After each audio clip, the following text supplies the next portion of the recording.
ये 24 इंच का सोनी का टीवी है। ये लोगो सोनी लिखकर गायब हो जा रहा था।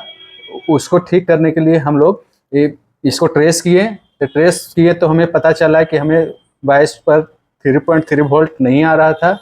तो आगे ट्रेस किए तो हमें एक रेगुलेटर मिला, जो हम उसको चेंज किए। देखिए 3.3 का रेगुलेटर लगा हुआ है, उसको हमने चेंज किया तो मेरा सोनी का लोगो ये आ गया और मेरा वीडियो चल रहा है।